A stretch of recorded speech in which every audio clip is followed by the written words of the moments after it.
Good morning, friends. Welcome to English channel. Let's all learn English by listening about great things, about great people. Today, I'm going to introduce Swami Vivekananda in 8 statements. What are the most important features of Vivekananda's life? At least to remember, recollect.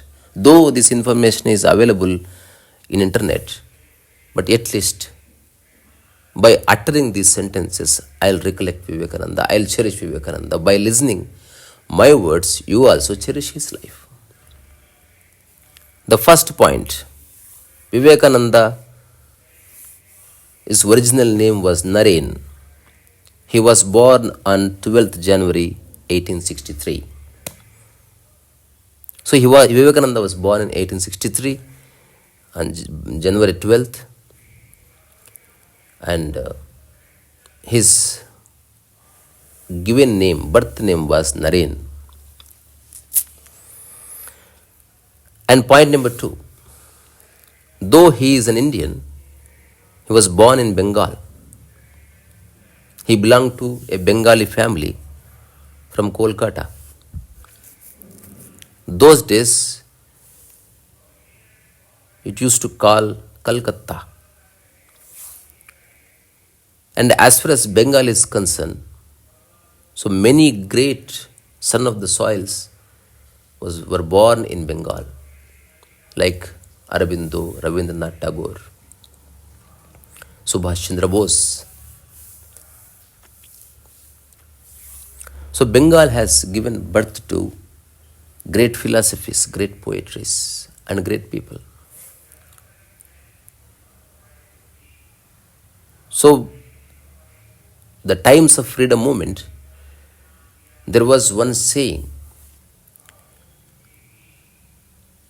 that is, whatsoever Bengal thinks today, the whole India thinks tomorrow. So that kind of powerful land it was. That is the second point. And the third, Vivekananda was an Indian philosopher, and he was a Hindu monk and a spiritual leader.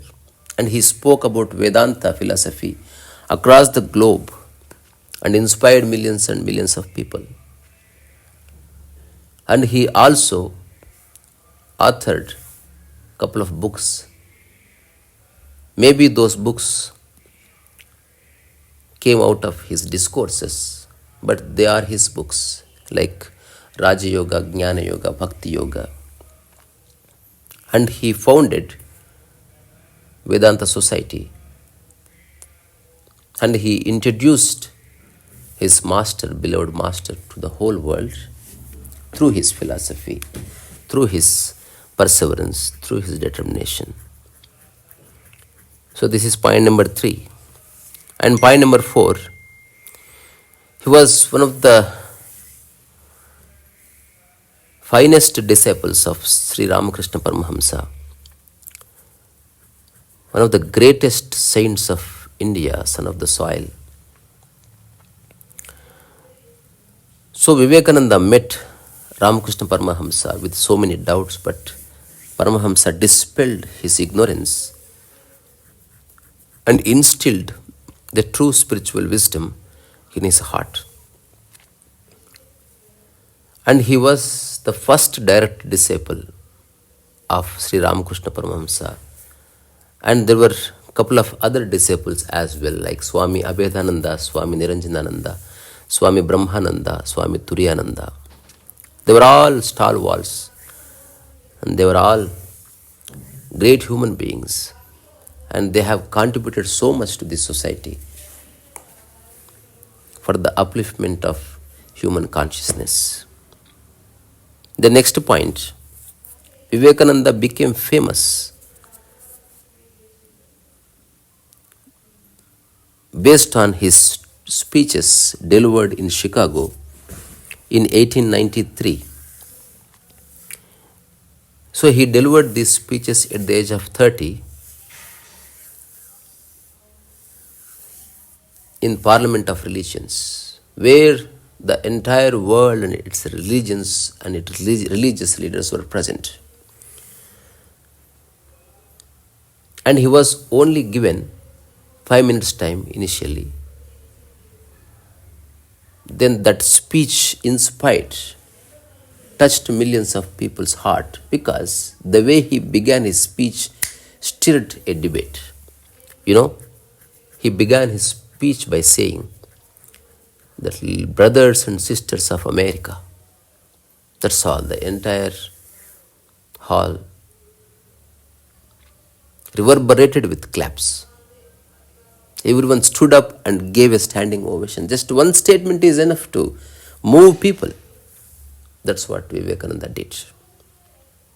And that gave rise to his career, his life. And from that point, he never looked back and he continued doing his work and he gave extraordinary lectures across the globe, in particular UK and USA.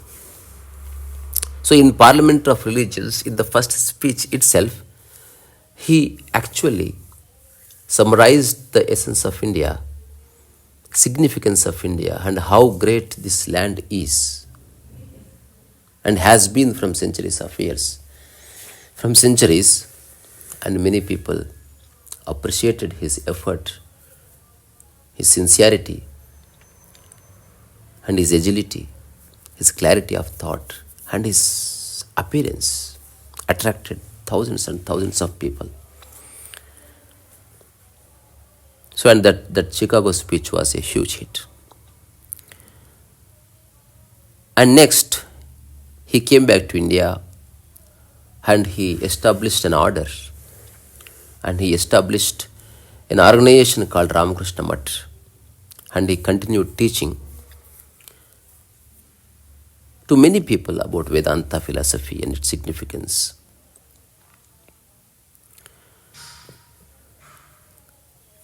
And the next point is our government recognized his endeavor, his efforts. So that's why his birthday is celebrated as National Youth Day in India. So he is a youth icon. So his voice, his demeanor, his eloquence, his language skills, and his extraordinary knowledge, unfathomable knowledge, inspired millions of people. And it gave a direction to India and Indian future.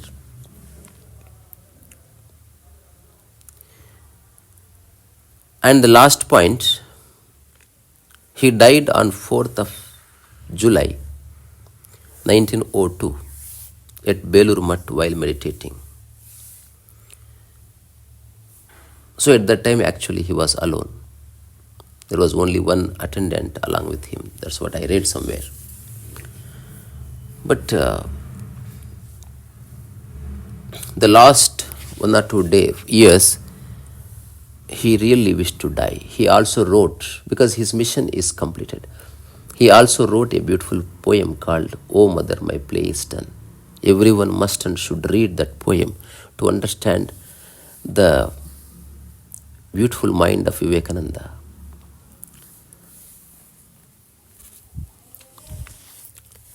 So this is all about Vivekananda. So tomorrow we will definitely talk about some other great person or some other great book. Few points at least to know who they are and how we are connected to them and what kind of contributions they have made to this world, how, much they worked hard,